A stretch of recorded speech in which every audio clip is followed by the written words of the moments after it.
Kate is preparing this to the stream.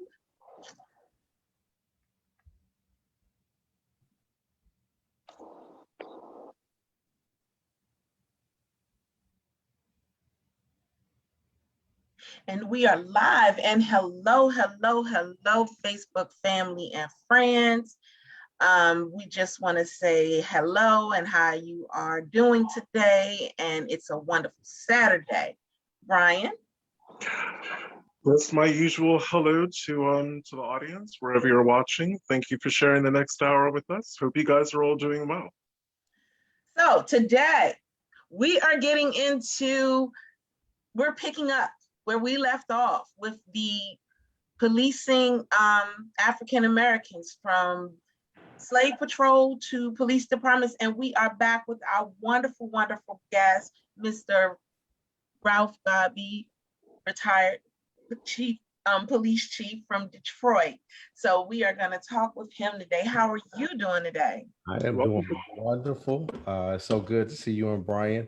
I've been really looking forward to this second conversation, so we can. I mean, we just scratched the surface, I believe, of things that we can really talk about. And now we got a verdict with Derek Chauvin, so it's the timing couldn't be better. Oh my goodness! So you have no idea. The thing is that this. The reason why we're doing it on a Saturday is because of the fact that we have control on how long we can go. So you're right. We scratched that surface, and it was a good scratch too. It was a good scratch. It was a nice good scratch. You know those moments where you be on a wall and you hitting that spot on your back. That's the kind of scratch it was. So yes, I am ready. I'm really ready to get into that. Brian and I were talking and we were discussing like how to jump back in. And I know we left off with trying to make a comparison between the slave patrol the slave patrol oath and the oath of the police of today. First off, I'm glad to say it's a lot longer than the one today. Yes. But the slave patrol one, it just says, I state your name, do swear that I will, as searcher for guns, swords, and other weapons among the slaves in my district faithfully and as privately as I can, discharge the trust reposed in me as the law directs to the best of my power. So help me God. So my first question to you right off the break, how is that different from today's patrol? And where did Mr. Chauvin step off? Ostensibly, and you know, sometimes when people think you say this, they think you're being hyperbolic. But in reality, the on the boots ground reality for Black and brown people is still the same. Now, you know, it's amazing. A lot of people wouldn't even know or recognize the fact that not only were there slave patrols, these were not informal groups. These were formal, sanctioned groups that, you know, had an oath and they swore to those oaths. Now you look now, you fast forward to 2021, you have the Oath Keepers.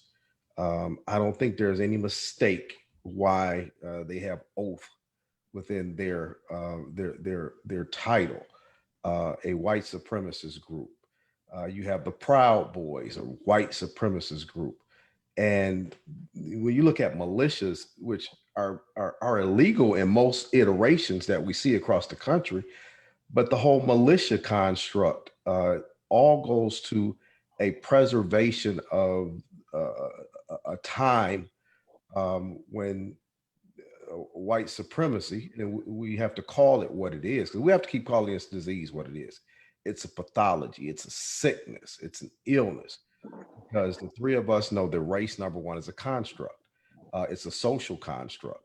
It is not one that, you know, in any way or means delineates between the ability to think, to learn, to grow, to achieve, to, given the same circumstances, there is nothing supreme about the white race when circumstances are such for a human being, first of all, to be acknowledged as such, and secondly, to be given an opportunity to um, self-determination.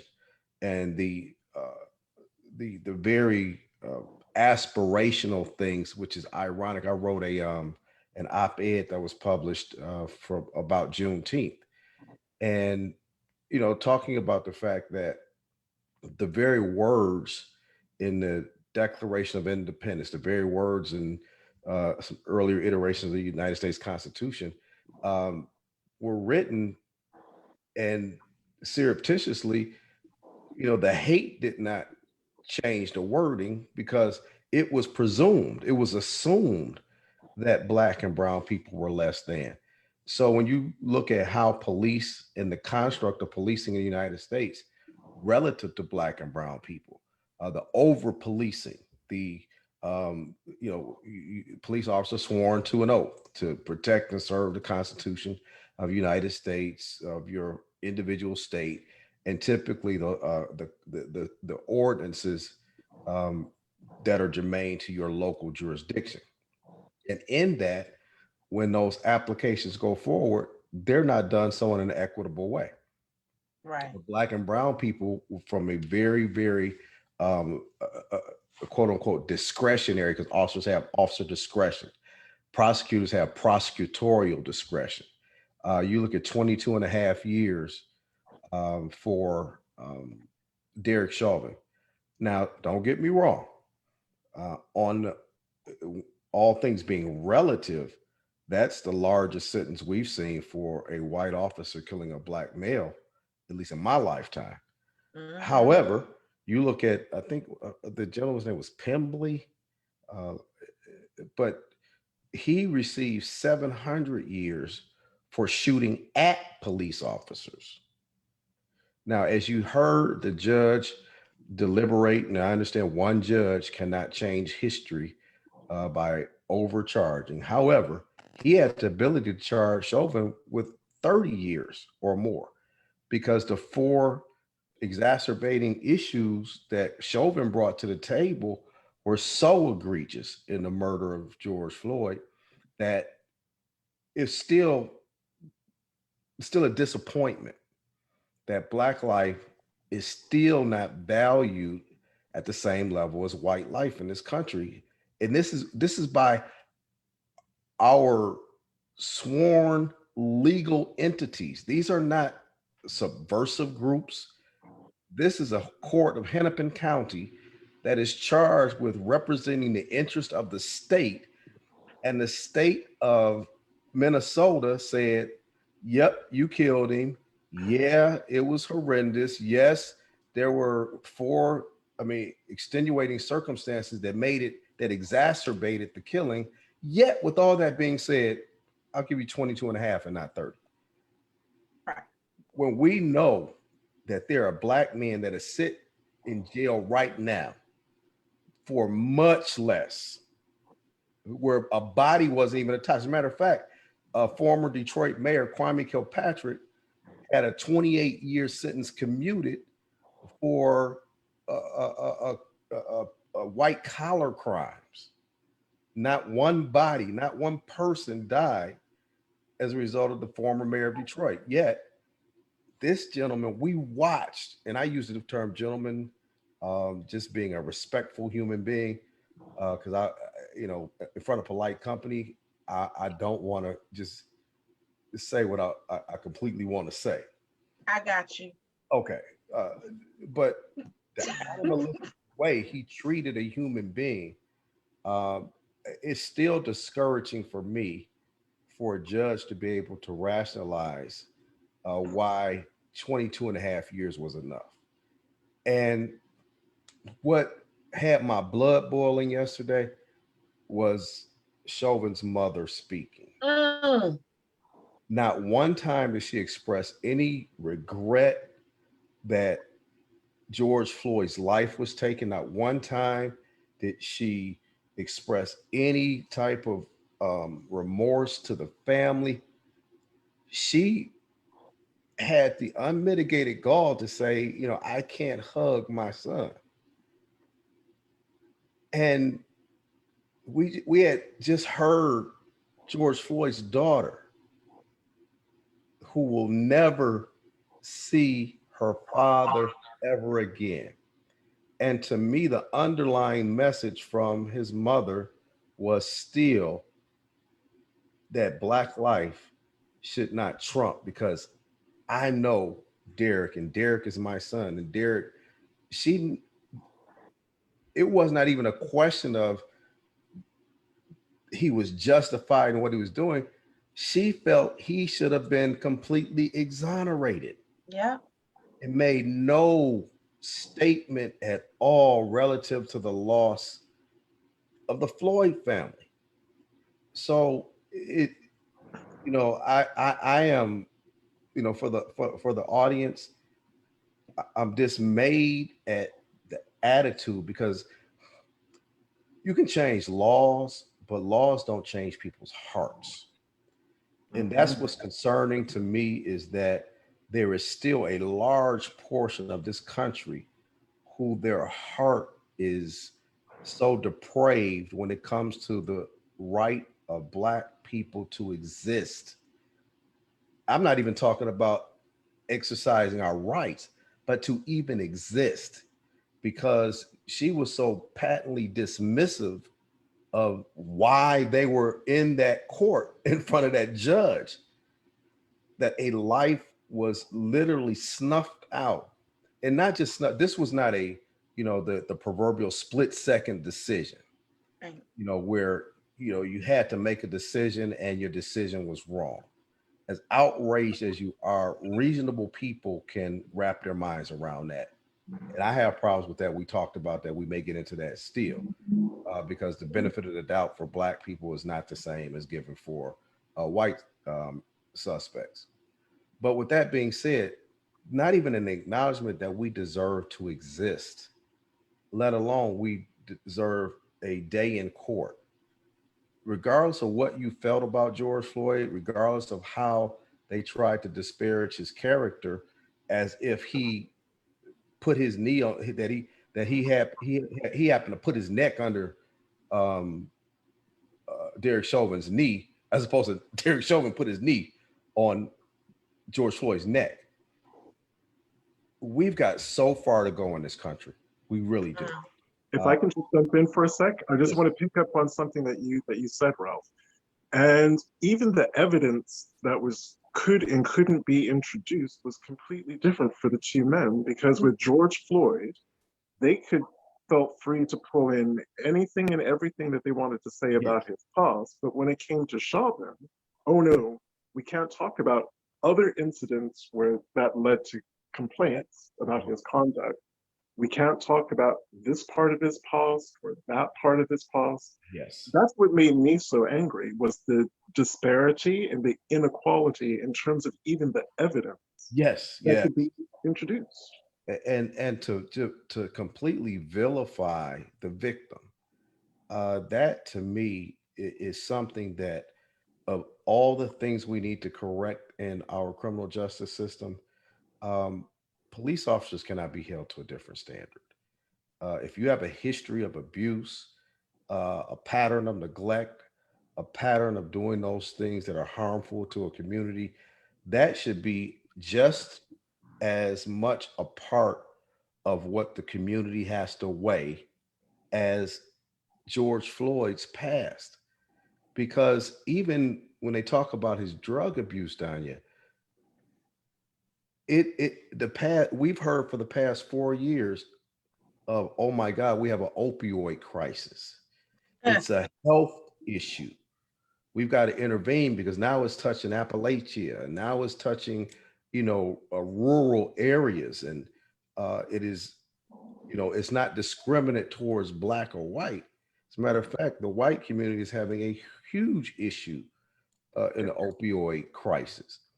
Yet when it was crack cocaine, which was just another iteration of powder cocaine, with deadly consequences in the Black community, it became a war on drugs. Right. Which that war on drugs was, a euphemism for a war on Black people.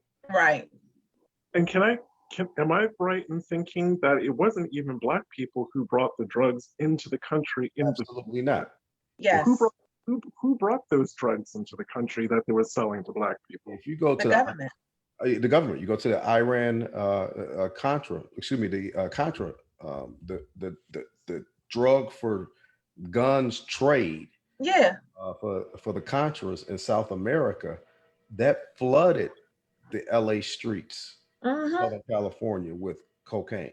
We don't have cocaine fields in Watts. We don't have cocaine fields on the east side of Detroit. The coca, the coca plant doesn't grow in the areas that we live. We don't manufacture the guns that are interjected into our community. Or charter the planes to go down to Latin America to Absolutely, fly it back. And it is so amazing how purposefully ignorant that America will be towards its own crimes. And the two most egregious crimes potentially in world history are the genocide of the indigenous people of the land we call the United States of America, which was not discovered. It's a colony. It's colonization. You can't discover something that belongs to someone else. And I use this example when I teach criminology classes, when I talk about the inequities in policing. We have a country that was, founded on theft and genocide. I can't go to an affluent suburb of Detroit because I don't like the living conditions in the inner city and find a, 4,000 foot square mansion that the residents are out of town or the residents are in town. And I go take up residence in their home.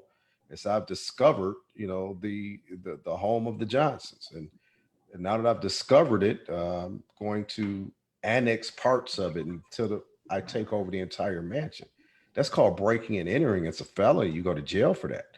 Yet our whole system of what's purported to be the greatest democracy in history is one that is built on a foundation of genocide. And then the second most egregious atrocity, or one, among many in world history, is that of the transatlantic slave trade, where West Africans were sold into chattel slavery and brought in the bows of ships. We are the only residents in this country, and I do not begrudge anybody that has been an immigrant to this country, has gained citizenship, and they thrive off this country.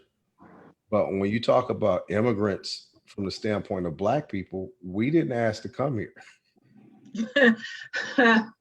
One of our people on in the audience, Cher Griffin, she said when you made the comment about the mother, because I was completely blown about the mom. She said exactly, and then to call him your favorite, I was like, wow. I wonder how her other children felt about that. And then what's with his father not being there? The whole family sounds screwed up, but that part, okay. But I noticed that as well. Dad wasn't there, and like you said, as far as I found it to be very selfish, yes, of her to come off and actually come out her mouth and say things like, yeah, me and his dad won't be around if you put him in and he gets out. Okay, so, yes. Or me, if you sentencing him means you're going to sentence me. Yes. Oh, all right, so then everything that you're saying can be doubled back to that family. Yes. And if we want to look at the sentencing part, if he gets sentenced 20 to life, you still gonna see him. Yes. You're sentenced 20 to life. But George got sentenced death. Death, exactly. And so did that family. And I don't think she did any help to herself. by what she did. I don't think it had any bearing on the charging decision, but I thought it was very instructive relative to when you talk about white supremacy and white privilege, and not calling her a white supremacist, but it just oozed of white privilege. You know, what I'm losing, what my son can't do. And again, George Floyd cannot do anything. He was sentenced to death without a charge levied against him, without a day in court, and for something that, all things being equal, if you go to the extreme and say, yes, it was a counterfeit $20 bill and he passed it intentionally, arguably, he still would not have been convicted of anything major. He wouldn't have. So, and you see, I locked my mouth when you well, I don't know somebody's heart, so that's just a personal thing. Right. But I locked my mouth because when she made the comment of all of the people that were sending in letters saying, believing that he was not guilty, that he was innocent. I don't care what I've heard Brian, can I put my personal feelings? I'm asking. Well, you know what we have on the horizon, so whatever you say is what you say. So I gotta learn. Just think about it, Donnie. I think Well, actually, while you're thinking about it, I just wanted to quickly pick up on something that Ralph said. The bit that made me really angry about what his mother said, she's talking about her potential loss. And I sat there thinking, Breonna Taylor's mother will never see her again. Never. Sandra Bland's mother will never see her again. Tamir Rice, Trayvon Martin, John Crawford, Philando Castile. The list goes on and on of Black mothers. Yes. And I'm sure that there's Latinx mothers who, have endured similar losses. Yes. They will never see their children. They will never see their children. Yes. And to me, that just smacks of, a belief that Black life, and I have to say this, it just bothers me knowing when people do the equivocation. Well, Black Lives Matter, but there is no but. There's never been a question in this country that white life matters. Emmett Till was killed on the lie of a woman who today knows that she lied and has suffered no repercussions for lying. Not one. Where's the federal case for that? Exactly. And you can't tell me that there's not a resolve to go back and make corrections to historical wrongs. Ask Bill Cosby as he sits incarcerated. Now, I think the things that Bill Cosby was convicted of, I think they're reprehensible. So I'm not equivocating to say Bill Cosby should be free. But what I'm saying is, if you have that kind of resolve to not forgive his crime and go after him at an older age and not have any concern about his health at an older age, this woman did something that was so openly egregious. And when asked after the conviction how she felt about Emmett Till's death, she had no concern at all. So, again, when people just will not objectively acknowledge white privilege, it shows the pathology in this country that we have some very sick individuals in this country that, and it's not, and this is the thing about the Trump administration, where I loathe that person. So let me be clear. But I thank him in a way. And what I mean by that is he exposed an underbelly in this country that when Black people would talk about our experience, because we had become so politically correct, that to a certain extent, the white community believe as long as I don't say the N-word, anything else goes. Yep. And Donald Trump really peeled that onion back to show, no, this is how we really feel. Yeah. I can call you the N-word in so many ways, through through actions and beliefs and disenfranchisement and just blatantly um, dismissive, hypocritical.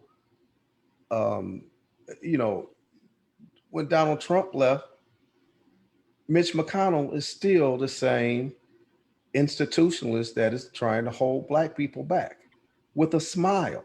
With a smile. We think there's nothing wrong with the voting system across the country. When it is so patently obvious, when Black people started to utilize the very same mail-in voting system, the very same absentee voter piece, and when Donald Trump talked his people out of using the mail-in system, it only exacerbated the Republicans' issue of trying to get reelected. And thank God for Stacey Abrams, just a warrior. To me, our modern day Harriet Tubman. If you gonna get us caught, I'm gonna take you out now. But I thank God for the strength of a woman, that is typified the grandeur of the Black woman and what the Black woman has burdened and carried throughout all of this history in the United States. It's just unbelievable. But so when I say I thank Donald Trump, I thank Donald Trump because the quiet things are being said out loud now. They don't even try and cover them up. Right. And Do not. And I'm going to have a little bit of a dying moment right now. Yeah. I'm going to say the thing that makes me the angriest about being back in this country again is to me, it's lazy hating non-white people. Yes. Because you know what? Non-white people didn't create any of these issues. Not one atom, not one nuclei yes. of this. That's right. We try to navigate it and survive it, but it has nothing to do with us. So being angry, why are I ask myself, why are certain Americans angry at the wrong set of people? Yes. And that goes back to the whole social construct of race. And when you look at some of the things that really allowed slavery to thrive in the South, the social construct of race and Blackness and inferiority really was a wedge issue to drive between African slaves and poor whites, because poor whites were treated very harshly by, in a classist way. But the social construct of race allowed the poor whites that were mistreated to feel that at least I'm not them. Because the economics of the free slave labor meant that there were droves of white people that didn't have jobs, because why would I pay you to do what I have a slave to do? In this country still reaps the benefit. There are generations of white wealth was robbed of Black people. When we look at Tulsa, Oklahoma, in Greenwood, 1921, 100 years ago, can you imagine how much wealth that was robbed from the descendants of landowners, homeowners, bankers, grocers? The amount of commerce, when you see swaths of Black wealth and community taken away through the interstate highway system. And you can go through, you can take something like that and think about just everything, not just something as simple as Black Wall Street, because there have been several Black Wall Streets throughout the history. I mean, it's probably one of the reasons why the Reconstruction period is not taught, because that's where you see the growth and the uplifting of Black people by Black people. Black senators, everything, all of that. It wasn't until I started doing genealogical research that I learned of how many Black senators, Black lawyers, Black doctors, Black local, state, and federal government employers were really into what people don't really want to look at as the recreation of the new America. Because once the Civil War ended, This was a new America that It was was. coming about. Yes, yes, Mhm. This was something new. Now you had to add these people that you didn't want. yes. So now that you're adding them, this is now a new America. This is no longer the America of the American Revolution. Yes. This is a new revolution. This is a new thing. This is a new, all of that. So when you started doing that and you started including these Black people, and then they came out running from not just from slavery, but they came out intelligent. They Yes. came out smart. They came out knowing how to do and meet the needs that you were already meeting and had to go to the school for to get. They came out doing all of those different things, Yes. scared the living crap out of them. Yes. And They to were give like, you hold an, up. and to give you an example, one of Donya's kind of ancestral cousins Mhm. went into slavery, emancipated with everyone else in 1865, and within 10 years, he went from being illiterate to being literate. He Mhm. could read. He went to university. He got a degree. Became a preacher in 10 years. That's amazing. Off Yeah. his own back. And our family history is littered with stories like that, Yes, sir. which is really powerful.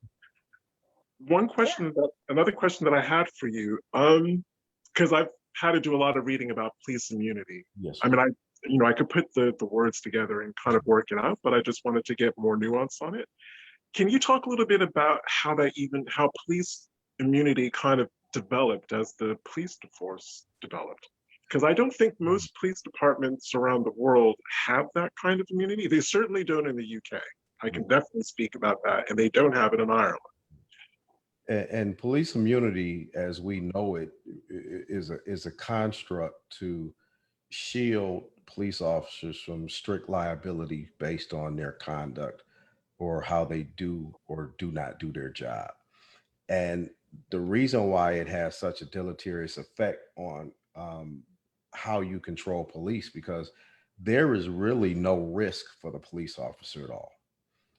And that absence of risk, and then you overlay that with issues of white privilege. You overlay that with white supremacy, because it is not a secret that white supremacists are in the ranks of police in the United States of America. So when you take away that ability to hold those officers accountable personally, where their pensions may be at risk, their personal assets would be at risk. It is a construct that is set up that does not at any point really inure to a Black person having some type of a remediation they can expect to go after that person for that behavior. And that is, I mean, doctors have to have malpractice insurance. Lawyers have malpractice insurance. There are licensure issues. We look at New York, just suspended the law license of Rudy Giuliani. Has not been convicted of anything. And I don't think to a person, anybody would disagree that that man should not be able to practice law in a cartoon. So qualified immunity is a very, very, very, I mean, not only, now let me be clear. If you took away qualified immunity, that would not completely solve the issue. I want to be honest, but you cannot take away the emboldened nature of when you're taught in a police academy that the government has your back regardless, and the standard for the government not to have your back, it is so egregious that you can damn near do anything, and police unions are going to drag you into court and probably going to get a decision in the affirmative that officer has to have legal representation provided by the very taxpayers that you transgressed against, and that you can't go after anything of that officer's personal assets. That said, that sets a tenor for a culture that is so deeply entrenched in being quote unquote above the law.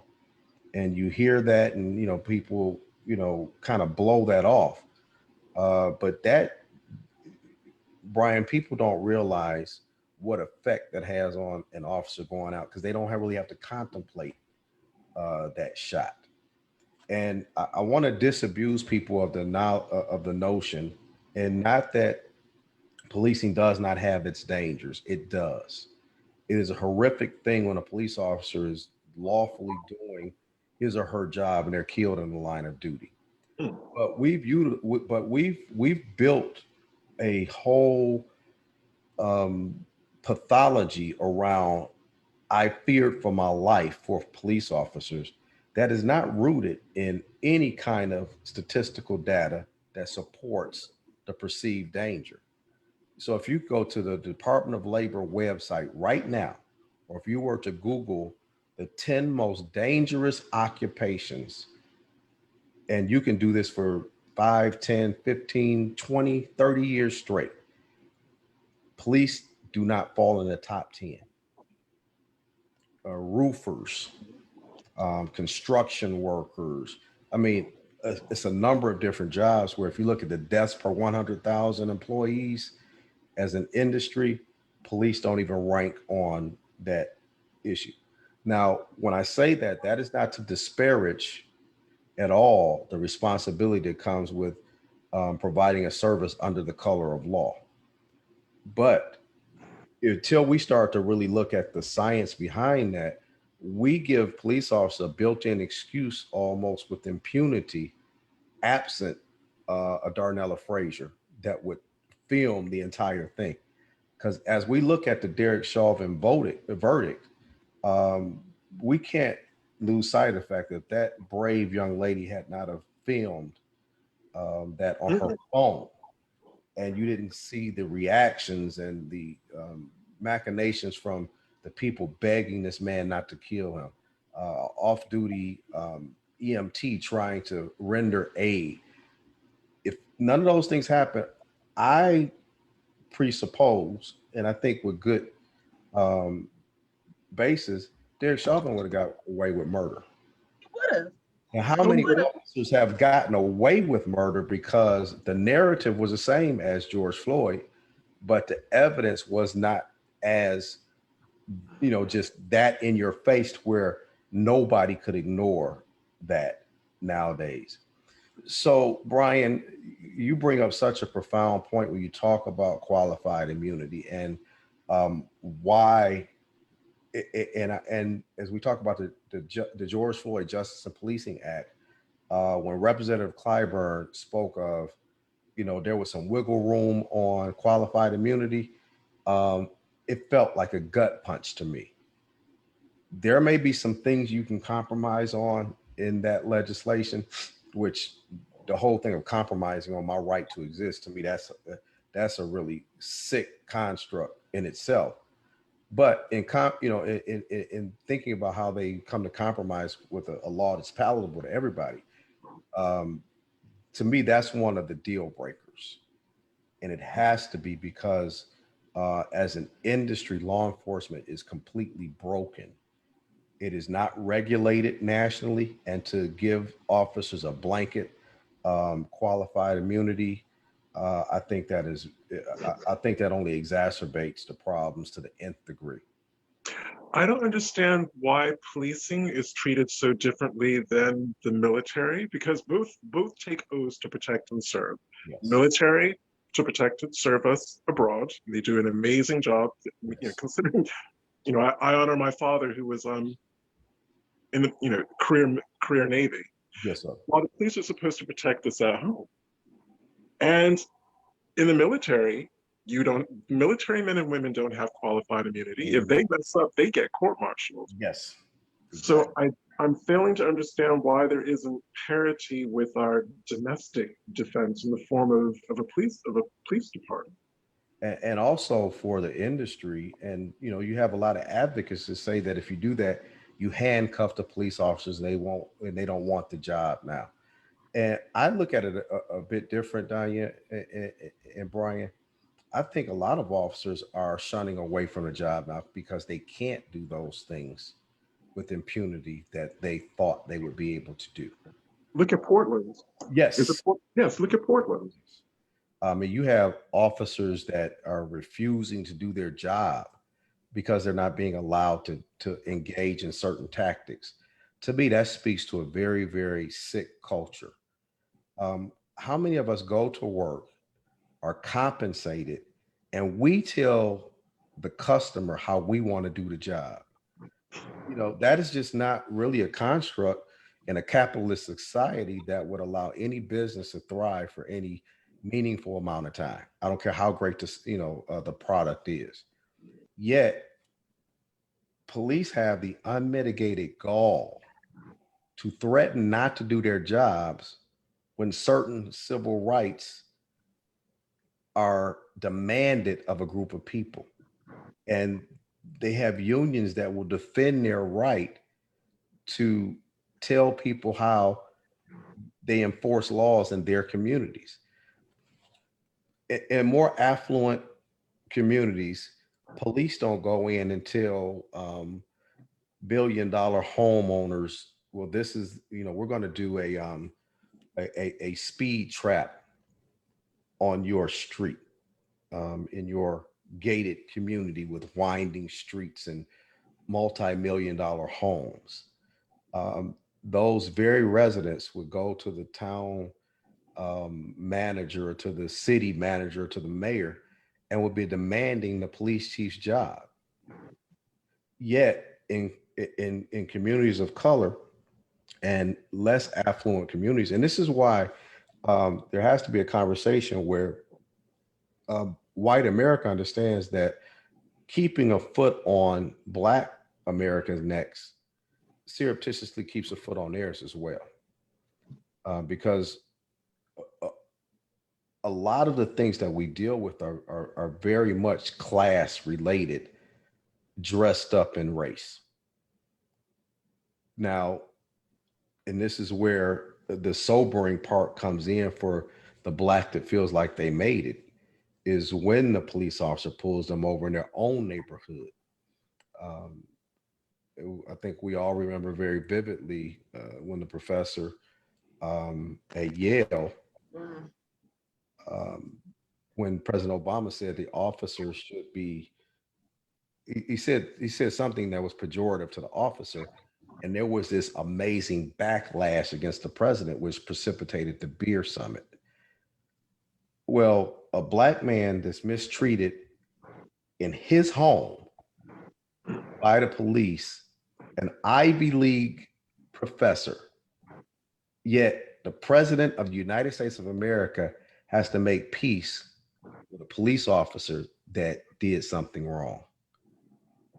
That again speaks to white privilege, and it speaks to the fact that the policing is done in two different ways in this country. There's policing relative to Black people, poor people, and the disenfranchised, and there's policing of whites and those that are more affluent.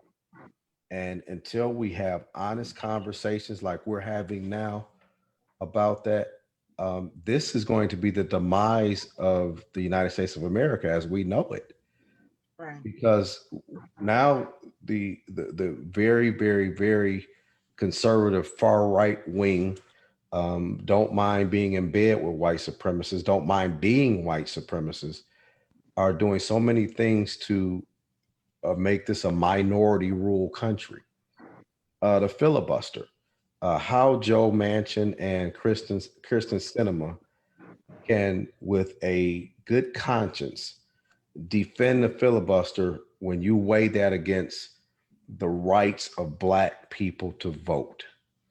I am so disgusted by those two individuals because, number one, I would just feel better if they would just go ahead and switch parties and be who you are. Because the placation that is going towards trying to get these two people to see the value in assuring that voting rights are not subverted. And I thank God that the Department of Justice filed suit against the state of Georgia. Yes. And even though we're talking about race in a much broader construct than we did in our original policing conversation, all of these things go directly to policing. Because your socioeconomic status and blacks tend to statistically be disadvantaged. I think our wealth is 10 times less than that of similarly situated white Americans. So when you look at that wealth gap, so where I live, my zip code is more predeterminant of my future ability to vote, and my zip code is more predetermined of my ability to get an education, a quality education. My zip code is more predetermined as to the school to prison pipeline, my zip code. So as long as these things continue to exist and you can gerrymander voting and continue to have a minority of Americans, when social demographers have shown that by I think the year 2040, if not sooner, that the what's considered ethnic minorities in the United States will be the majority in this country. Well, I take that point because I believe that the wider American society takes its cues from the police. Yes. Ahmaud Arbery's murderers felt they could do what they did to him in broad daylight. Yes. Because they were acting like the police. And they were former police. That point cannot be overstated, Brian. So I've been going through the comments, and you have questions about the CRT and the teaching of the CRT, and also there was another one, a question. Where did it go? Oh, that was actually the first question about, sharing your thoughts on critical race theory. But before you go into that, there was a statement on here that was made that said by Melisha Harrington. She said this whole system needs to come down and be rebuilt. That's a very powerful statement, and I actually agree with it. And I'm explaining to you why. And I may sound like my ancestor at this point. I see you laughing, but I may sound like my ancestor at this point. But I agree with what she's saying. But in the midst of agreeing with what she's saying, there is something that people have to understand in saying that. Yes. And that means that you actually have to get rid of the Constitution and start it over again. That's what that means. You have to start the Constitution over again. Now, when I said I'm sounding like my ancestor, I actually have my white ancestor, which is a very well-known senator, Preston Brooks. He is like a 3 times great grand uncle of mine, or 2 times great grand, something to that nature. But he said those exact words. He actually came out his mouth and he said, take the Constitution, put it underfoot, and stomp it out. But he was saying that because of the fact that people were trying to get rid of slavery. Yes. And he was like, no, I'm in the South, and that's what saves my world. That's my world. That's how I feed my children. Right. That's how I make my money. That's how, this is where everything is. You get rid of this that I don't have. I can't do this with your lazy tail. But that's what he was saying. But now he's actually right. It needs to be done over. Because the Constitution itself was never written with the mind for Black people to be a part of it. It was never written for that. There was actually parts that were in drums, but they got rid of them because they got rid of them. Exactly. So overall, the final Constitution, let me rephrase it. The final Constitution was not written with Black people or people of color in mind. Absolutely. And because it was not like that, when you start seeing people talking about the Star Spangled Banner, it wasn't with Black people or people of color in mind. When you start talking about all of these old songs that was going on, they weren't done with Black people or people of color in mind. So we're talking about a time period where we were nothing. So Yes. what do you think that these songs are going to say? And what do you think that these songs are going to do? Mhm. And then finally, the last thing that I need to get off of my chest is the fact that please stop telling me Mhm. that the Democrats wanted to keep us enslaved. All of them people One. wanted it. They And- were racist. Every including- last one of them. Black, Mhm. every Democrats, Republicans, Whigs, whatever you want to call them during that time period, they were all racist people. Mhm. Some just had a type of empathy that the other ones didn't. Right. And be mindful, Strom Thurmond was one of the first ones that moved from the Democratic Party to the Republican Party. So these things switched. Mhm. These things happen. Know why you're saying no, or understand when you're saying these things, what happened in the past. Absolutely. I have an issue with that. Yes. You can't come to me about different things Mhm. and talk to me about stuff if you don't understand what actually happened in the past to make those things come to pass. Right. This is ridiculous. You need to not do that. Yes. So the whole thing about the critical race theory and them trying to take it away, they're taking it away because they don't want y'all to know or remember or understand any of those things. We're not talking to y'all as genealogists to ask you to live in the past. Right. We're talking to y'all as genealogists to understand the past so that you know how to fix this future. Or if I can actually put it in a different way, we're tired of seeing the past in the present and seeing how it's going to lead us into the future. Yes. It's very well stated. Yes. And, Donnie, two things. So I'll go to your first point about just tearing the whole thing down and start from scratch. Short answer, I agree with that. Practically, the way it's written made it almost impossible. However, it is going to come down one way or the other if it continues down the track that it's going.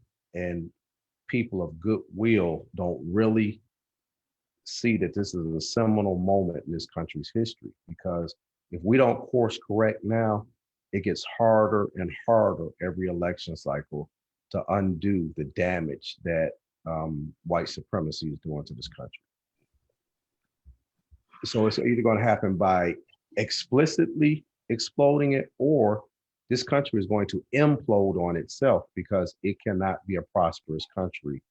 And it will not be the country aspirationally that it was starting to matriculate towards post-Civil Rights Act, but we've regressed in such a horrific manner. And the regression really, if we're honest, and this is my opinion, and I love to hear, Donnie, your thoughts and your thoughts, Brian. The regression started when people thought that Barack Obama was a landmark that was going to propel us into a post-racial society, when actually Barack Obama ignited those feelings of race and animus towards Black people and animated the Tea Party. And the Tea Party was just, as much as I loathe them, I didn't realize they were the tip of the iceberg of the Trumpian era. But what really sparked this was the realization that a Black man could get elected the president in this country. And I think for those that hold on to the vestiges of white supremacy and believe in their hearts that they are a superior race, Barack Obama's election and re-election, I think, was more of a trigger than Donald Trump ever was. Donald Trump just gave voice to what was triggered. And the shame of it being that was one of the few presidencies, modern presidencies, where there was zero scandal. Zero. Absolutely none. Personal, governmental, or otherwise. Right. And the thing that is amazing is, objectively, and I tell people this, and I say that I think pretty much with,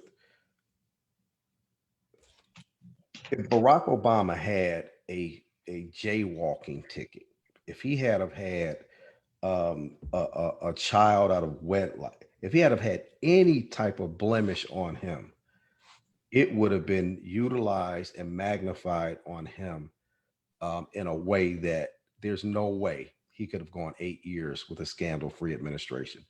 The biggest scandal that I saw was when Barack Obama wore a suit that's the same color as this tan chair I'm sitting in. Yeah. That was the most egregious thing from a conduct standpoint that the Republicans could levy against him. Yeah. He defied every negative stereotype about the Black man. Yeah.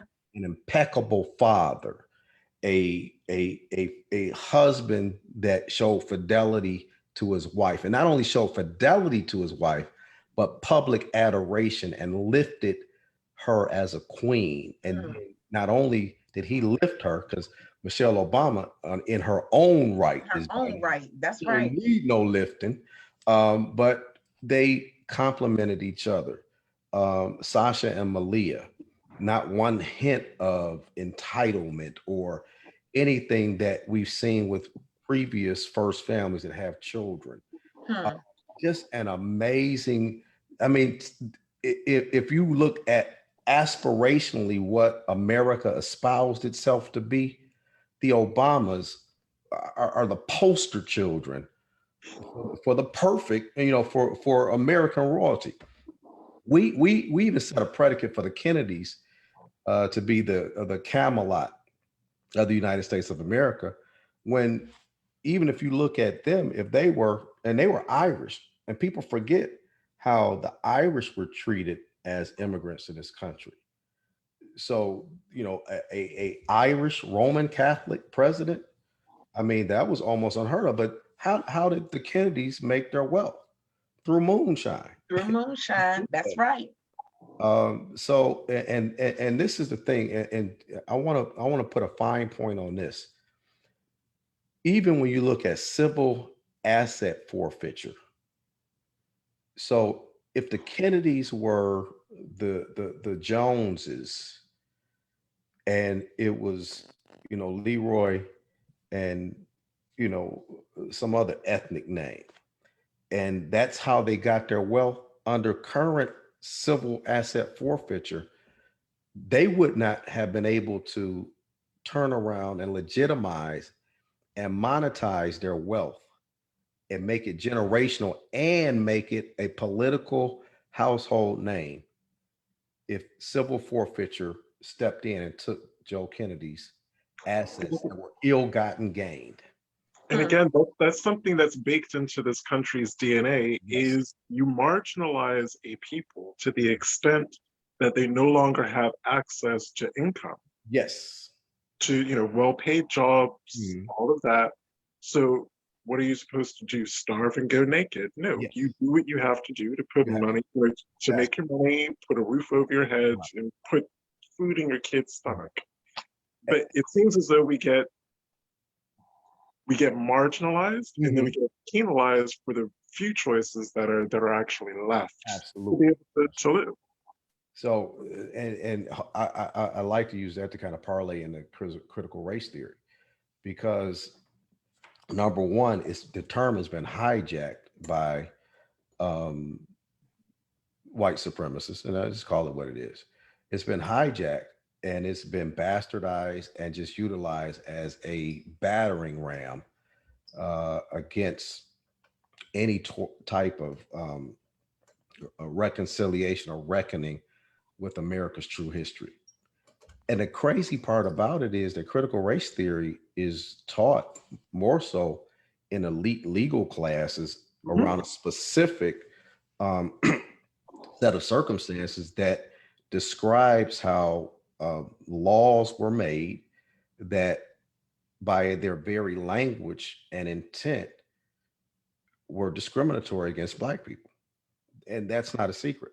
So critical race theory really, parses that down to the legal documents that govern this country and where we can make course corrections for where we know that laws were written with the express intent, but done so surreptitiously to continue to disenfranchise Black and brown people. So to outlaw something that is not even taught in public school curriculums, it shows just how nefarious and afraid America is to face its ugly past, its original sins. And you can't fix these things unless you address them. I mean, But why? But why? But why? Why is the, I mean, like this conversation that we're having right now, this is a conversation that should be had. yes. And I am unsure of how many white Americans are watching this. But this is something that they need to hear. Mm-hmm. I mean, we as African Americans and other people of color, we already know this. Yes. And I'm not talking about the people of color who fought to be called white. Mm-hmm. I'm talking about the ones that stayed, yes, who they were, stayed. Well, I mean, I'm not saying that they're not who they are, but I'm just saying, okay, some will get a backlash on that. My bad. But nevertheless, I'm talking about, because you did have there were some nationalities that fought to be called white. Right. There were some that did that. And it wasn't meaning anything other than the fact that, if this is my skin color is that to this degree, then that's what that was.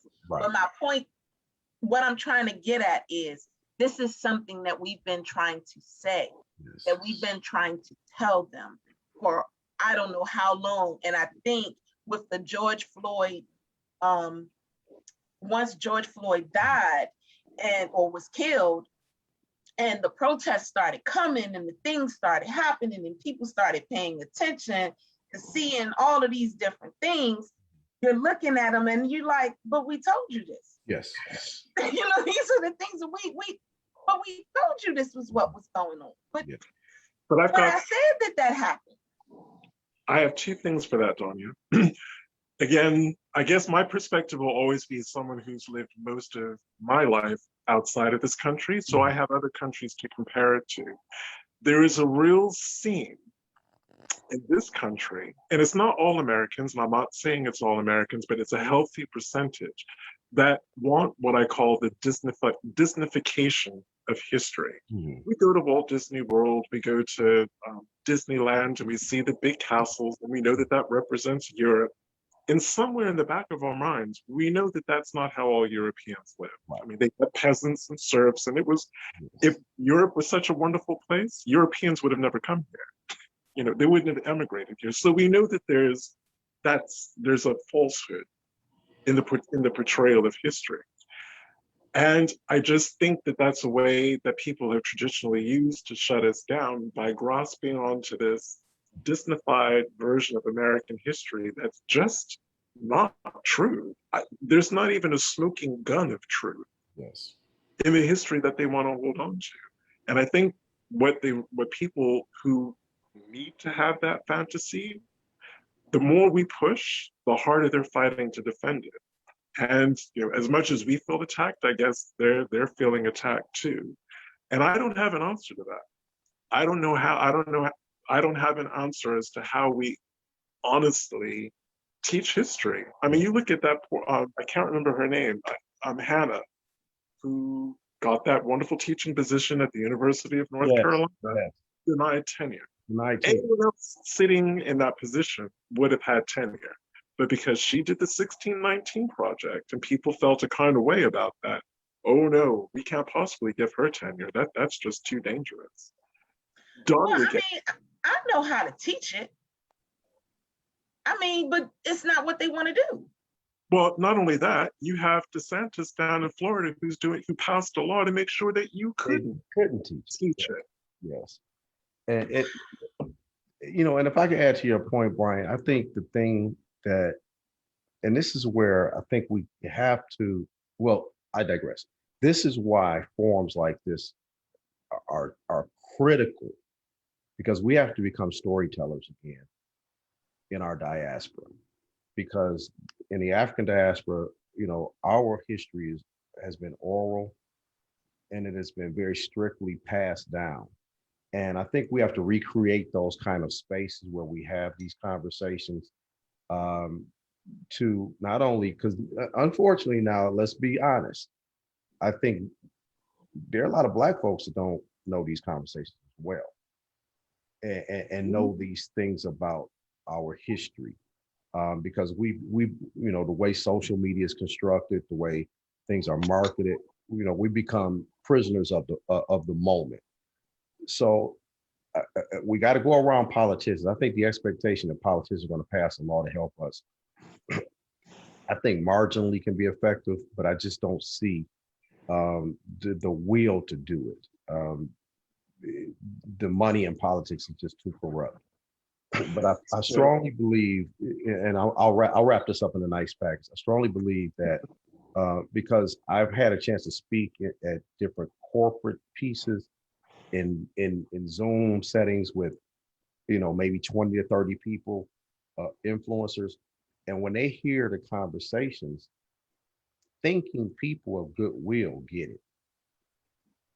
But you have to cut out all the other fluff and have these kind of direct conversations that we're having today. Well, you've probably set me up and perfectly, but also partially answered what I wanted to talk about next, and that's things that HR departments can do. Mm-hmm. That's something I really wanted to spend a little bit of time talking about. Because again, you have pretty much everyone is having these equality and diversity kind of sessions and seminars and talks and whatnot. And, I had them in England. And I'm going to be honest, the university that I was working in, at the last three that they had, I was like, I'm not going. And they're like, well, it's mandatory. I'm like, I don't want to go. It's like, and then I explained to them why. It's like, the message that was coming across was the term, everyone needs to be colorblind. Yes. And I'm like, but I'm not blind. You're white, I'm not. We see our difference. You're asking me to have this cognitive dissonance that's ridiculous. It's like, and I was trying to make the point that by doing that, by denying my skin color, denies all the trauma. Yes. Over the generations that's accumulated in this skin color. My history is not the same as a white person's history in this country or in England or in Scotland or anywhere else. It is a completely different history that's encoded with trauma, yes. Like Native Americans. Their history is encoded with trauma. Jewish people, their history is encoded in trauma. Asian people, you just go on and on and on. And I don't understand why HR departments are reluctant to acknowledge that. And I'm just curious, in your training in the police department, was epigenetics and trauma, cultural trauma, even mentioned in terms of police, your police training? No, unequivocally not. And you're talking about from the perspective of when I joined the Detroit Police Department in 1987, a city at that time with about 1.2 million people. About 70% of those people are African-American mayor. The majority of the city council members, of 9 members, the majority of those were African-American. And epigenetics were not a part of the conversation. Now, informally, yes. And what I mean by that is Mayor Coleman Young was Detroit's first African-American mayor. And you're talking about when he was elected, maybe 6 years post the 1967 riots, civil unrest. And so there was a dynamic shift in where Detroit was going, a level of Black pride, Black empowerment, but also some white flight as well. So it became very polarizing. There was a study that was just published, I want to say within the past 2 weeks. Detroit area and the metropolitan area is the most segregated community in the United States of America. So to your point though, Brian, no, because if you don't speak of things, and I'm glad you brought up the atrocities that the Jewish people had to overcome, that Asians had to overcome, that the indigenous people had to overcome, because those have been historically recognized traumas and they're still acknowledged to this day. Nobody tells you, let's just forget about the Holocaust. That was horrible. As a matter of fact, you would be considered anti-Semitic and probably drummed out of any mainstream conversation. And you know, the reparations that have been made for indigenous people, and some of their land still being recognized as sovereign, places where they have casinos where financially some reparations are going back to the indigenous people. Every disadvantaged, traumatized group in this country has been made whole except Black people. And that is something that, to me, when the conversation of reparation comes up, why is it so appalling to people? And this is my opinion, because out of all of the ethnicities, out of all of the historic trauma in the United States of America, Black people are still not considered to be equal citizens. And to me, I think that is why they can so very dismissively say that the votes don't count. Hmm. It's not that the votes don't count. It's What the they're saying is people. Black votes don't count. Mm-hmm. That's the message. You also can't dismiss the fact that there are politicians who are descendants of slaveholders, and they're Yes. probably thinking, oh, am I going to have to pay money? Is this Yes, going to come out of my bank account? absolutely. Mitch McConnell, yes, I called you out by name. Yes, sir. And Oh, we those, can do that? but I those did. those are facts. They It can't, is. you know, those are facts. Your genealogy is your genealogy. Right. And the benefits that you reap from that, those are tangible. Those are not intangible benefits. You're right. So there's still people that today, their wealth, their family's wealth, are a direct result of, you know, the sweat, blood, and tears of people that look like you and I. And, you know, there has to be a reconciliation of that. And I just don't know how you meaningfully push the envelope to the extent to where there ever be enough support to, because if you look at Tulsa, you know, and I thank God that we're finally celebrating it, and well, celebrating is wrong, commemorating the lives and the legacy and recognizing the atrocity of that. And but you can tangibly look at how the government can start to make calculations on what reparations will look like for descendants of those brave men and women that lost their lives, those trailblazers. And Donnie, I think that could be done, you know, and that's the beauty in genealogy and what you all do and how you tie it into really the social fabric of where we stand today. And the way you said it earlier, Brian, you know, how much of history is visiting us in our present, and it's not warning us of what our future is going to be because we're not listening to the lessons. Uh, this is, I think the thing that's frustrating for me is I'm 53 years old and we know the answers. We know how to fix this, but Mm-hmm. the people that have the resolve and the goodwill to do it, the system has just been so corrupted by money that I don't know if we'll ever get to that meaningful end without that implosion of this country, this kind of caving in on itself because of its greed, and its failure to reconcile its nasty past. Yeah. You know, when I think about the potentiality, you know, this is fantasy, but, you know, imagine if we had a time machine and I got in and I went back to, oh, I don't know, 1630 in Yes. Virginia Mhm. and sat across the table from my ex times great grandparents, Margaret Cornish, Peter George, the Driggers, just Yes. all of you know, those first African families. If I were to sit down to them and it's like, yeah, you know the legal system that you're fighting and that you've actually overcome, many of you, to get yourself out of your bonded service. Yeah, it still ain't for Black people. I'm coming to you from 2021. You're in 1630. Nothing has changed. And That would it's break my sad. that would break my heart to tell my 11 times great grandparents that message. That And that it's sad. And that's the part that people, I think that's the part that is being missed by, I don't want to, no, let me rephrase that. It's not being missed. It's being ignored. That's what's being ignored by the GOP and what it is that's trying to be done. Because if you can pass, because I also wrote an op-ed that went to our genealogy page about Juneteenth. And I discussed, the things that was on there and how everything that is going on now, and you get this whole holiday, that's the same thing that was going on back when Martin Luther King's holiday came across. Yes. Yes. So is this giving us this holiday, is it just an appeasement to make us think we done made it to something or what have you? Because my family has been fighting, and when I mean by my family, I'm talking about Black people as a whole. My family have been fighting to get that anti-hate law that the Asians got in less than a year. Yes. We've been fighting to do that since 1865. Yes. Yes. You know what I'm saying? So why is it that it's so difficult for it to come for us? But it happened in less than a year for another group, another nationality.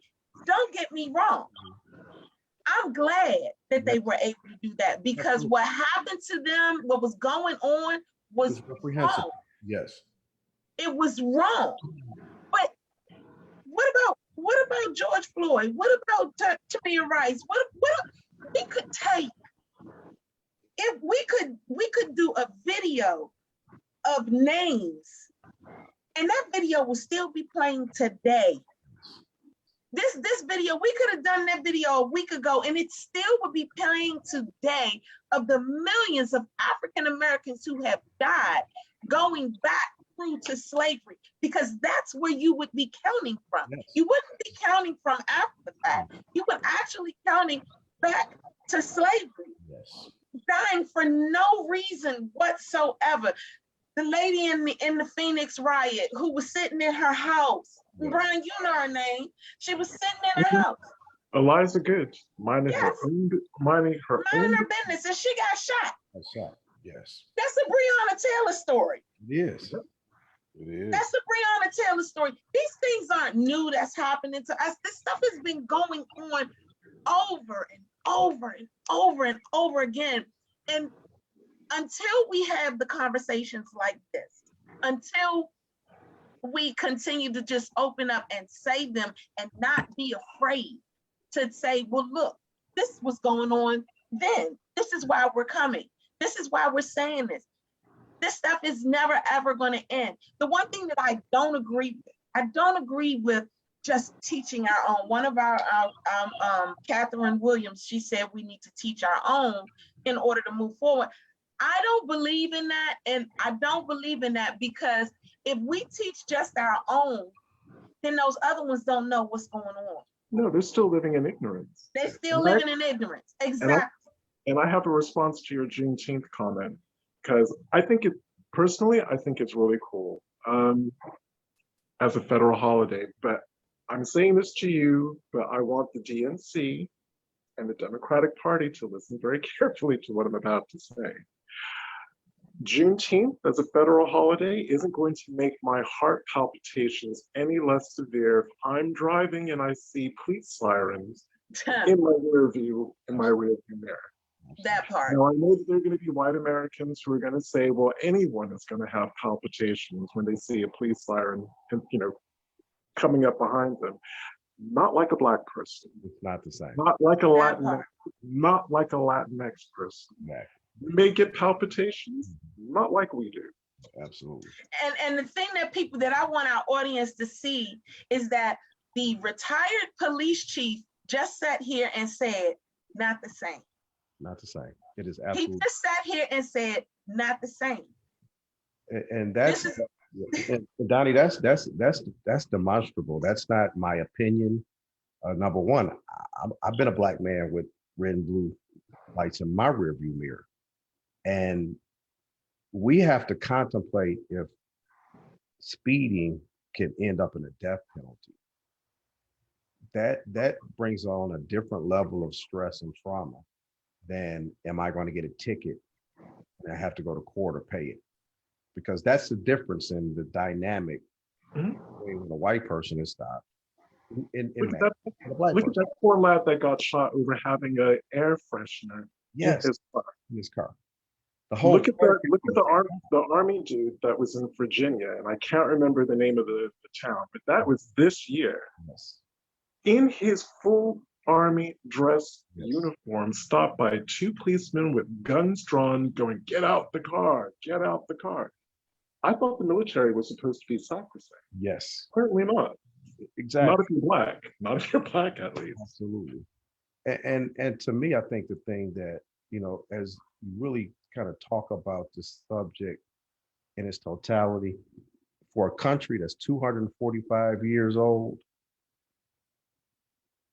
slaves were only freed 156 years ago. So when you Say look that one more time. Say that one more time. Give them the difference of number. the United States, July 4th, 1776, 245 years ago, as we start to head towards the 4th of July, is when this country became an independent, standalone country. And 156 years ago was the end of slavery, marked by Juneteenth, June 19th, 1865. So when you look at it in that context, and people wonder why Black America is in the state that it's in, it's what has been perpetrated upon us. And it is just unfathomable to think that you can put all these obstacles in the way of a race of people simply because of the color of their skin, and disadvantage them in every kind of way, and then expect them to come up with the same results of a community that has 10 times your wealth. And a part of that wealth is based on my labor. That is the thing that is irreconcilable, even by some of the laws that are being proposed. How do you make that up? How do you make these people whole that of no fault of their own? People talk about the choices, even in traffic stops. Why did they fight? Why did they run if they did nothing wrong? These are physiological responses to trauma. We are programmed for that. Programmed for that. If the police stop me, they must think I did something wrong, so I'm running because I'm afraid. Or if the police stop me, I saw what they did to George Floyd, I'm afraid. I mean, those are triggering events. We don't reconcile and wrap our minds around what the physiological response is to trauma. They've done studies, Brian, to show that generations away from Holocaust survivors have some of the same trauma issues as those that were actually in the internment camps. That trauma is transferable, and it does go down through generations. Post-traumatic slave syndrome. These are traumas that are revisiting us, even to the extent of how we punish our children. Corporal punishment, the way we do it in the Black community, and we accept it as that's what's great about us. It's a replication of what was done to us, the harm that was perpetrated on us, because our behavior was controlled through violence, fear, and intimidation. And murder. And so now we've carried that to our traditions of Black culture, and we made that culture, and that's a part of our culture that I don't think we should embrace. We need to take a different look at, because and I'll be very transparent. My clinical psychologist, when I was getting treated for PTSD as a result of 25 years of Detroit police work, he said, you didn't make it because of those beatings from your father. You made it in spite of them. And, the pathology behind, beating someone into good behavior, if we really think about that, how is that serving our communities? If we look at the level of violence that we perpetrate against each other, so we want to use limited violence to raise and train and rear, but now you program that child to think that violence is the remedy. Because when I didn't do what mommy said, I got beat with a belt. I got smacked across the mouth. Well, I want to jump in on that, because Yes. I didn't have to beat my children. I didn't have to spank beat, whatever words you want to use. I didn't have to do And I that. know this is controversial when I bring this up. So No, and it is to a certain degree, and to a certain degree, I want to say I agree with you. But then when that young man, after when the Freddie Gray issue was going on in Baltimore, and that young man was out there, and his mother went and got him on TV, and she snatched him. Before that even happened, my son, my 25-year-old son, was like, I'll be somewhere. I'll wake up somewhere because my mother would snatch me. yeah. He was like, my mother would have done the same thing. But y'all gotta understand. See, my son. I have been unbelievably blessed with 4 absolutely beautiful, absolutely intelligent children. But that particular one has always been my fight. You know, that particular one. And although I've never had to beat my children, he has been spanked once or twice.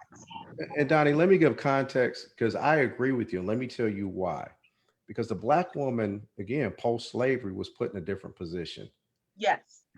And the Black woman had to make sure that her child didn't sass Mr. So-and-so. Yes. And her child knew, no, you cannot drink out of that water fountain. Yes. Child knew that, no, you cannot touch this, you know. So from the Black woman's perspective, her discipline was a discipline to save us from some actions that could result in us being an Emmett Till. Right.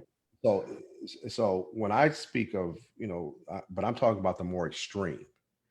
Right. And that's why I'm getting at, I think people need to understand that there is a difference between the two, because like you just said, we did things because we were trying to save you from other stuff.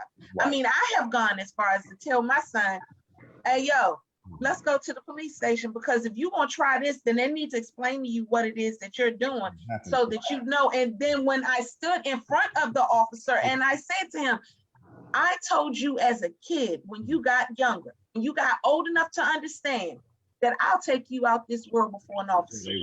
Don't you ever do this again. Right. Don't ever do this. So that's what he meant by, it didn't mean physically that I was going to do, you know, I was going to hurt, shake, this, that, the third. But, you know, he was like, yeah, if that was me, my mother would took me out. Yeah. Then, you know, that was it. And even with the Trump, because he does his thing when it comes to Trump, and we clash.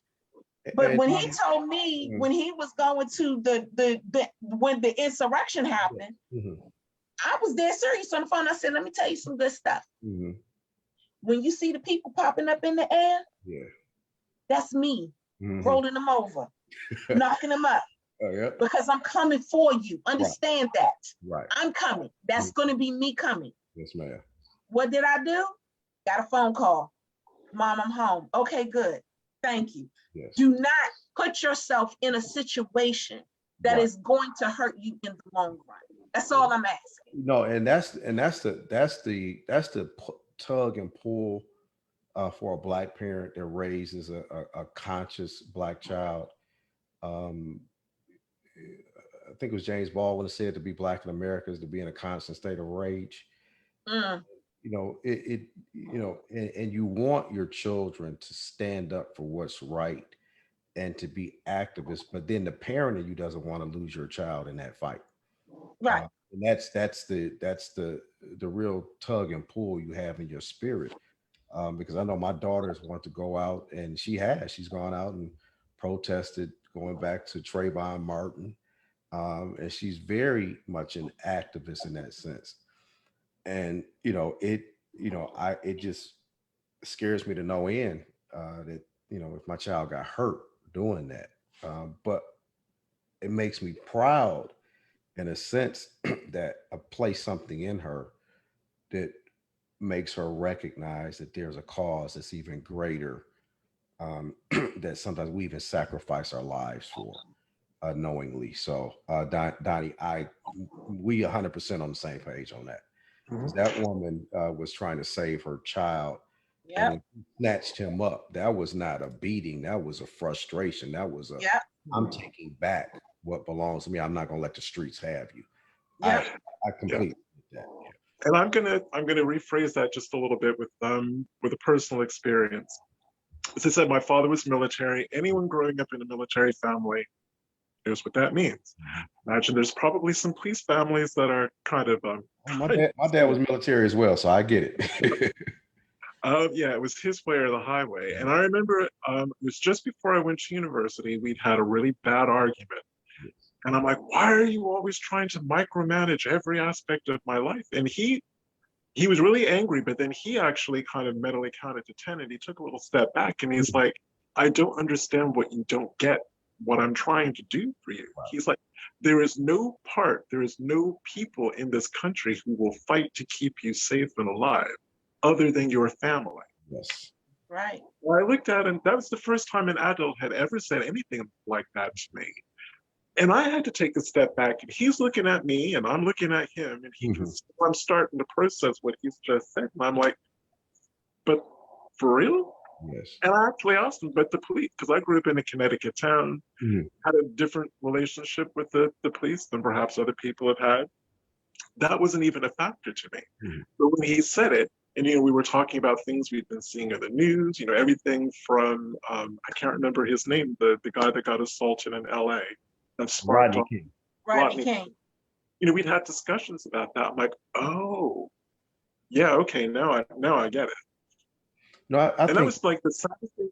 That was the saddest thing for me to hear is that my father didn't think that any of his kids would be safe living in this country. and I think that's probably, as parents, as Black parents raising Black children in the United States, because our kids are born so innocent and so, unaffected. They're not born with hate. They're not born with a cognition that our difference is based on melanin in our skin. But at the point that either by experience or by observation, they realize that we're treated different. Right. You have to have that conversation of, this is how, you feel at home, but I need you to understand what happens in the real world, and to do it in a sense that it doesn't jade them, but it makes them aware. That is, I think that's the most difficult balancing act that, white America, they'll just never understand Right. what that what that what that dynamic is. Right. And now you have me thinking about HR departments, because pretty much any HR department I've ever had to deal with employers is either entirely white or majority white. So Right. you're talking about equality and diversity from an angle that you yourself don't even comprehend or understand. Yes. And Right. I think that's a wider issue that also needs to be discussed: diversity within HR departments. And how to have the conversations, because and that goes to a lot of the legislation we're seeing across the country. And Ron DeSantis has been like the gold standard for ignorance, Yes. and Say it. it is an unwillingness to even allow people to have the conversation.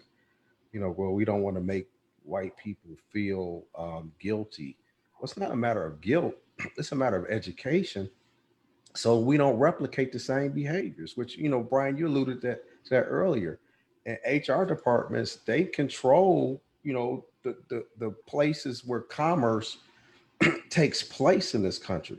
And if you can't even, educate people as to the workforce that you're going to work with, the clients that you're going to service, the customers that you're going to come in contact with, and have an appreciation for those differences, and have these conversations to understand from an empathetic standpoint how to empathize with people, it's scary. It is really scary. But it's And a way to teach it. It's a way to teach it.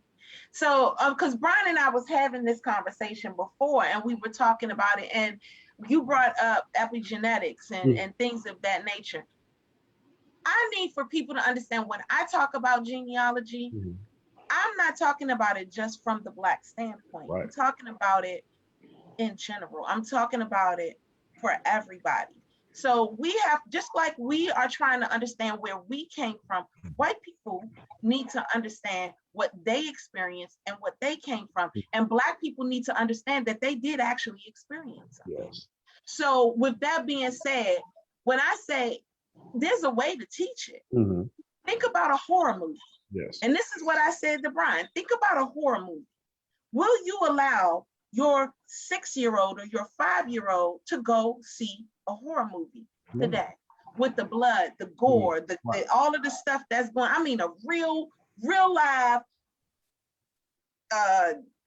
exorcist horror movie. You know, would you allow that to happen? Most people, no one would say. Everybody be like, no, I wouldn't let that happen. No. And this question would be posed to people like Ron DeSantis. No, I wouldn't let that happen. This goes to critical race theory. Yes. If you wouldn't let that happen, they let that happen to their children back then. Because their children saw these Black men and women be hung. Their children saw these Black men and women lose their everything once they died. They saw their necks getting broke. Then they saw these people take shooting practice on those that were hanging, and they saw their family members pick up pieces of their ear, their arm, their finger, their leg, their toe, and take it home as a souvenir. That's a horror show. Yes, it is. That's a horror show. And because that horror show happened, and because that horror show was watched, that horror show now plays back into them epigenetics. Yes. No, it was watched on repeat for centuries. For centuries. So when we have people in our audience saying, why should we have to teach them? This is why, because they weren't taught just like we weren't taught. And now that we know these things, should we be the ones to teach it? Yes. Yes, I do believe that Black people should be the ones to teach it. And we can at least teach it to a white person on how to teach it, or but nevertheless, this is why, because there's an ignorance that's going on in all races that don't know, that don't understand these particular things. Well, you want to talk about ignorance in history? 3 of the biggest opponents to critical race, what they think is critical race theory, because I just want to be clear that what they're talking about is not critical race theory, but some of the 3 most vocal people, Ted Cruz, the Cruz from Florida, I can't remember his first name, and Ron DeSantis. They would not have been considered white 75 years ago. I'm not even going to go 100 years ago. 75 years ago, those 3 would not be considered white. Marco. Ted Cruz shouldn't be considered white right now. The man is Mexican. He is from Mexican descent, and he should not. Now that's my. You talk about Ron DeSantis. That's that one. Who? He should not be even considered a white man right now, even in today's society, because he is of Mexican descent. His family is of Mexican descent. So I don't even understand why he speaks the way he does. It confuses me to no end. Because they, for the Republican Party has become a winning formula for their base. And I think, what really is going to be telling in the midterms and then ultimately in 2024, which side is going to win is good. I mean, it really comes down to good versus evil in its essence. But I do think that the way we have the conversation matters, because I think you said this earlier, Donnie, and you were going along this track. Not only will we teach it, but we would teach it in an age appropriate manner. How about that? You would not teach a elementary school student in the same manner you teach a middle school student. That's right. Versus how you would teach a high school student versus how you would teach a college student. And educators are wise enough and scientific enough to know how to craft lesson plans that are age appropriate. Right. And so, even the conversation that has been just hijacked and for political purposes because it plays well, on that ultra right echo chamber. But I think one thing that would help, and I have, and Donnie, I think you saw a little bit of this in me deliberately earlier when I corrected myself about calling or alluding to the fact that Chauvin's mother was exhibiting white supremacy. And the reason why I try to dial back on that is because I think when we start off there, the conversation devolves. Mm-hmm. But when we start off with a conversation about the circumstances and the history and the facts and the humanity, and you recognize my humanity and I recognize yours, then the conversation has a chance to evolve. And how we have, because I think the politicians, and quite frankly, I watch CNN, MSNBC. Occasionally, I'll turn into Fox just to hear what the other side is saying. But I just can't stomach it, to be totally honest. It's just gotten so out of hand. But I say all that to say that the media has really, and I hate to just put the media in one category, but the media, they are into clickbait sound bites, and they don't have the time, nor do people have the attention, and they're competing with too many channels to get news in context like we used to get news when we were younger. You would have a news series, or you didn't have 50 stations and everything wasn't breaking news. I mean, come on. I mean, True. they don't even take the breaking news banner down now. So, the conversations have become so marginalized on both sides that we keep having these conversations in the media. And I think, again, and I just applaud Brian, what you and Donnie are doing, creating space to have these conversations outside of echo chambers and really talk about our lived experience.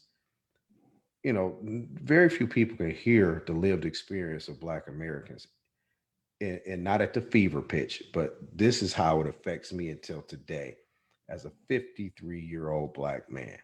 That 53 years ago, my people were just getting a Civil Rights Act and a Mm. Voting Rights Act. Mhm. In my lifetime, this is not distant stuff. This is not ancient history. This is recent history. And when you have conversations like that and people of goodwill, again, people of goodwill, you have those conversations, you take the motives that politicians have out of those conversations. And when people talk, people tend to come to some agreement. But I just don't know with this microwave social media tweet, everything in 150 character society, will people take out the time to do what we're doing and just meaningfully have these conversations? And again, I understand some of particularly, well, I was going to say white male anger, but to tell you the truth, there are white women that are just as angry as the men. Yeah. I get some of the white anger. I don't understand why it's directed at communities of color or even the LGBTQ community. Yeah. Because I you don't know get what? none of it. We, especially people who look like us, Mhm. are, as you rightly said, Ralph, our ancestors in Africa weren't signing to go on a voyage Right, for right. this country. They Sure. were dragged here. Yes. Right. And while their presence meant that your poor white ancestors weren't hired as paid farmhands, Mhm. that was not our ancestors' fault. No, it wasn't. If Right. you want to be Mhm. angry at the right people. Right. And I get it. I'm not going to say that the poor whites were as much a victim as enslaved people were, because you They weren't. couldn't. You Right. could, Exactly. but they had a raw deal. Yeah. And I, knowing what some of my poor white ancestors went Mhm. through, Yes. I would never deny them that, ever. And I don't understand why descendants of poor whites who are these angry people doing the 6th of January thing Yes. can't see it from our perspective Right. too. We see it from theirs, but Mhm. they refuse to see it from ours. You know, on that point, Brian, that something that is a blip in American history, and is being unearthed. But I thought the fact that Fred Hampton, um, when he from from the Black Black Panther Panther. Party, when he started to engage, ethnically white, poor, disenfranchised people, and start to have a different conversation. That made Fred Hampton very dangerous Well, because that's what made Malcolm X dangerous. Malcolm X danger made He became more dangerous than ever when yep, he was like, whites can be a part of it. They when can participate. When that happened, they were like, oh no. when Dr. King, the campaign against poverty, and he started to raise issues of inequity and start to deal with finance and equity and pay, he became dangerous. Yeah. So I say that to say that there's a benefit to the establishment, and I hate to use terms like the establishment, but there's a benefit to us being at odds, because because prior to the social construct of race, class was the big construct, especially in European America. Yeah. It's a caste system. So your station, your class in life, whether you're born into royalty or you're a peasant, or a plebeian, all the different things. So if we ever got to a point of enlightenment to realize it's more of us, quote unquote, than it is them that are benefiting from all of us, uh, the one percenters. And I think that's the appeal of a Bernie Sanders and why AOC and those folks are starting to resonate, because this is what gives me hope. There is a younger generation that is destroying the social construct of color, and they are starting to assimilate around um, the, the inequities that 1% of this country owns, what, 40 to 50% of the country's wealth. Mhm. That's an aberration. That's crazy. That is crazy. It makes sense on no level. When we can't even get $15 an hour for workers, and once it passed, that $15 an hour is not a true $15 an hour. If you understand economics and how every day we talk about $15 an hour, these young people are that much further behind. So, how we, start to codify a conversation around not only our genealogy, our our sociology as well, our socioeconomic status, and start to look at how poor people are treated in the equation and how the middle class is being eradicated. I think more white people will start to do the math and understand that you know it's a small percentage of very, very wealthy people that are controlling the dynamics to the extent to where they keep us fighting and they keep making money and keep prospering, and we're moving very quickly to being an oligarchy. We have oligarchs. I mean, you figure Elon Musk, Jeff Bezos. I mean, they're fighting about who's going to get on a spaceship to go outer space. When we got Right. people in this country that can't even afford to put, we have food deserts in this country. We have. Right. Do you know what brought that home to me? Was during COVID, Mhm, seeing these absolutely insane pictures on the news. I believe it was Texas, mhm. miles Yes. long of cars waiting to get free food. And Yes. you have people talking about the privilege of Mhm. going into outer space. Yes. That was an obscenity. It is. It is. Seeing that. It is. And specifically because a lot of those people, and this, some of the news stations were quite clever because they didn't show black and brown people. They did. They showed white people They who had did. never Yep. been unemployed or They did. jobless. As Absolutely. It was a culture shock. It it was a was culture shock. That's exactly what I was getting ready to say. It was an overall culture shock, something that they never would have thought of, because for us, when it happened for us, it was when you saw the raids of like when the Hurricane Katrina went through New Orleans and they were going and rioting through the stores and just going to the stores because they needed food. Absolutely. As opposed, you know, or something like that. You didn't set up no food line then, or you know, anything like that. But it literally is the same thing. It's the same thing. But you didn't set up a food line when we had Hurricane Katrina going on. You know, you didn't respond to Hurricane Katrina like you responded to this overall pandemic. Yes, the pandemic went on every state, you know, and on so on and so forth. But the response still should have still been the same, because instead of it being all 50 states, one particular state, matter of fact, one city was shut down. Yeah, exactly. One whole city was gone, was shut down, and they had nothing. They had no food, they had no water, they had no electricity, they had no houses, they had no crews, they had no money, they had nothing, which is the same thing as what this pandemic did to all of us. It was the exact same thing, just in a smaller portion, but you didn't react in that way. This is why Kanye West came out his mouth and said Bush don't like Black people. Yeah. Why he came out and said that. Right. And Donnie and Brian, that really, I mean, it perfectly brings us full circle to your initial question of, you know, slave patrols.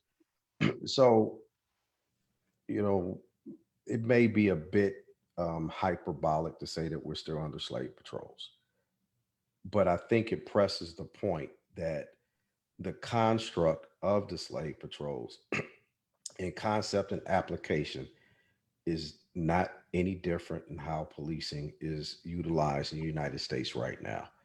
Because you go to Katrina and you saw disadvantaged people, and the remedy was police and military. And we continue to make police and, you know, predominantly because, you know, those situations of disaster bring the military in. But you consistently see the police brought in to deal with social deltas and economic deltas, and the police are not the answer. And Right. you know, so I think out of these conversations as well, we really need to understand public safety from a much different lens, because what I'm afraid of now, and they talk about the crime rates that are going up across the country. If you were to look at trends over a 5-year, 10-year, 20-year, crime is still at lows that in the 1980s would be unprecedented in these quote unquote spikes that we're going through now. What people don't realize, or they may realize, is that you have access to news at real time at your fingertips at any time of the day. And that's whether it's, you know, formalized media, or that's somebody sharing a video of a crime that they captured in progress. We didn't see those things. They were just statistics in times past. But with these visual mediums that we have, we see things that we never saw before. A lot of the things that are going on in policing that we are just vigorously talking about right now, and Black people, we know this, they ain't new. You know, as the kids say, it's new to you, but I ain't new. It's new to you. And so it's in mass, it's new to the country to watch George Floyd murdered on camera, to watch Eric Garner murdered on camera, to watch Mr. Scott in South Carolina shot in the back. And, you know, I mean, these things, you know, these are new phenomena for us. These are not just anecdotal things, but they are demonstrably true and have irrefutable, incontrovertible evidence that these things that we say happen in the Black community are actually happening. But they're not new either. No, that's my point. They're not new. And because what I mean by, you know, that is, I don't care what nobody say, George Floyd's murder was modern day lynching. Yes. Oh no, that's exactly. They watched it then. They watched it. This is just the first time they seeing it now. Yes. You know, and it was shown that was a modern day lynching. Ahmaud Arbery, that was a modern day lynching. It was, and we saw it. It wasn't and just. You saw it. Well, you know, we had to wait 6 months for an investigation, and then the investigation found, Right. you know, and there, you know, and then the level of investigation that goes into it because it was a black man versus white, you know, assailants, and the white assailants given the benefit of the doubt because they're former police officers. The police officers are noble. A lot of these things are getting wiped out because of this one little thing right here. Hmm. And so, and then going back to your trauma points, these impressions are in our brains now. They're not just stories that have been recounted. These are things that you can go to YouTube and pull up, and you can see George Floyd. Yeah. You could see Ahmaud Arbery killed. You could see Eric Garner killed. You could see Philando Castile killed. You can see Makaira Bryant in Columbus, Ohio killed. These are things that you can see. So it does have a feeling, especially on the crime issues, that crime is just rampant out of control. But police are not just getting out of control. Police have been out of control. Hmm. Because you actually raised an incident. I meant to ask you about this earlier in our conversation about the. I don't understand when it's been established that that a person is unarmed. Mhm. The justification and is running away from you, but Mhm. you know that they are unarmed. There is no question about it. Mhm. How is it justifiable to shoot them in the back? I mean, if you're going to shoot them, aren't police trained to shoot them in non-essential, like a leg or an No, arm or no. something to stop them? And Brian, I'm glad you brought that up because a former chief in Detroit years ago, I got into some hot water by saying the quiet thing out loud. And that same question was asked. Police are trained to a standard to shoot in what's called the T zone. So that T zone it starts at the top of the head and it Yeah. goes through the midsection of the body. This is where all your vital organs that either Yeah. your circulatory or your your central nervous system run through. And police are trained to shoot until they stop the threat. Yeah. Now, in that T zone, more often than not, when those shots take effect, they hit vital organs. So that's why the kill rate when police fire guns is pretty doggone high because you're trained to stop the threat. If you look at that video of Makaira Bryant and how close she was to the other person when that officer fired 4 shots in rapid succession and hit Makaira Bryant in her T-zone area with every one of those, he did what he was trained to do. Yes, he did. So that's something that, that's one of the dirty little secrets. So when we say train to stop the threat, a reasonable person would understand that if you shoot somebody in those areas with the type of weapons we carry, a likely outcome is death. So, is there any kind of comprehension or understanding that the person that they're facing off with, and this isn't just limited to Black people, but I will say non-white Right. people, would perceive the police officer as more of a threat than what they perceive themselves being to that police officer? Absolutely. That is a very, very reasonable and probably provable premise from a psychological and a psychiatric standpoint. Again, when you talk about trauma and the transference of that trauma, we're not only carrying the trauma of these recent events, but we carry the trauma of the Bull Connor era police department, the Jim Crow era police departments, where we see police officers sicking dogs on Black people in protest. Mm. When we see firemen using water hose with high pressure Pressure. to Yeah. displace Black people from protesting. That's trauma, just as the Holocaust trauma, just as the internment camp traumas. That's generationally passed on.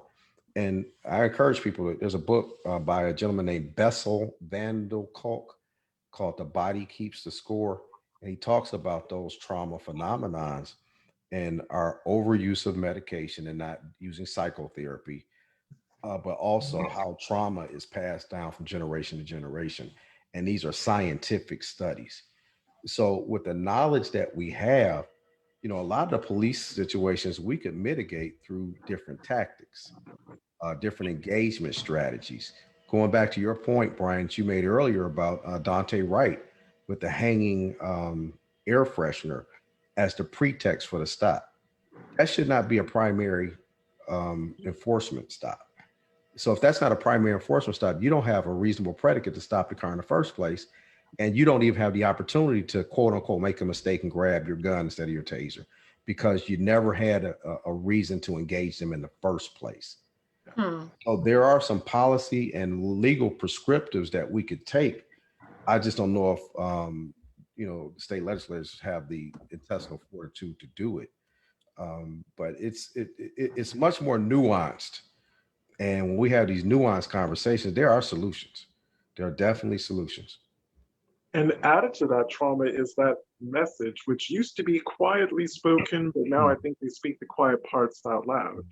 Black people in particular are told, well, it is what it is. Suck it up, brother. Suck it up, brother. Yeah. And because we're not allowed, we have historically, as a people, never been allowed to express our anger or our frustration.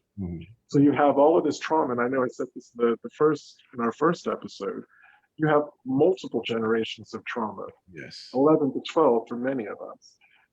That gets added. You get more of that trauma added every generation. We're adding it, our own trauma from this generation and passing it on to the next one. Yes. But because we're not allowed to express it, it gets compressed. So it expands, compressed, and it just becomes this really dense thing. Yes, sir. And all it takes is just a spark, and it explodes. And then we get the usual white comment: why you all have to be so aggressive? Yes. Why you all have to be so angry? Why don't you just comply? So destructive. He said, why don't you just comply? I mean, wow. I mean, I appreciate these conversations so much. They're necessary, but they're cathartic as well. It's just good to know that there are like-minded people, different parts of the world that are having the right conversations. And I really appreciate the two of you so much. Oh, and we really appreciate having you on. And I'm just wondering, it shouldn't have taken something as horrific as those, what was it now that they've established, 10 minutes for George Floyd? 9 minutes and 29 seconds. 9:29. Why it took something so horrific to get people who ordinarily wouldn't have engaged in this conversation, not only engaged in this conversation, but out there marching peacefully. Yes. I'm going to add, peacefully, in a way that I hadn't really experienced in this country before. And I'm going to say that to say, what will it take to get we're never going to get everybody. Right. We're never going to get everybody. I'm not Pollyanna. But to get another percentage of Americans who aren't Black speaking out against this. I think we continue to tell the stories, and we tell them with the passion, the eloquence, and the dignity that the victims deserve, to have those stories retold, to have those videos shown with context. It should not be our job to demonstrate our humanity to other people. But by the same token, I think, I'm a grandfather. My granddaughter's 7 months old. My son-in-law is a 6'5", tall, dark, and handsome Black man. My daughter's a young Black woman. I feel a obligation to tell their story and to show humanity and to show, I'm a father, I'm a grandfather. When you pull me over, I'm not just a ticket for you to meet a quota. You're not pulling over a suspect. And I am optimistic enough to believe in my faith tradition that the truth will set you free. And if we continue telling the story, continue to tell the truth, continue to speak truth to power, and then, power concedes nothing without a demand. It never has. It never will. Continue to demand. Because I've been asked by racists on Twitter and Facebook, what do you want? Yeah. And my answer is the same.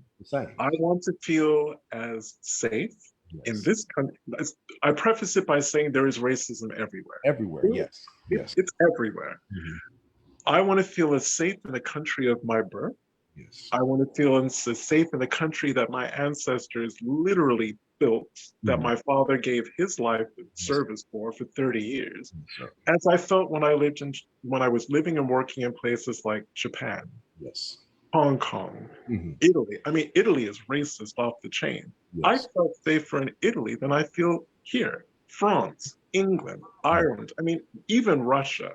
Yes. Russia in the 80s and then, sorry, Russia in the 90s was like the Wild West. Yes. You really had to have your wits about you to go traveling around Russia. I felt safer in Russia than I feel in America in 2021. Yes. And anyone who wants to say on social media or YouTube will go and live there then. Yeah, lived abroad for 30 something years. I'm back and I'm fighting for my country. Yes. Fighting for my country and for my people. Absolutely. Well, I just want to thank you so much because it's after 6 o'clock and we could just talk all night. And You are kidding. No, you're not. No, I'm not. Oh, wow. I don't want to had keep no him. I idea. know he got dinner he got to do. I had no idea. I just want to thank you for just coming back and being on the show again and just doing this special with us and having this conversation. And anytime you need to vent, you got my number. You can call me. I'm like, I got you. Go ahead, baby. I'm gonna hit you through. You know?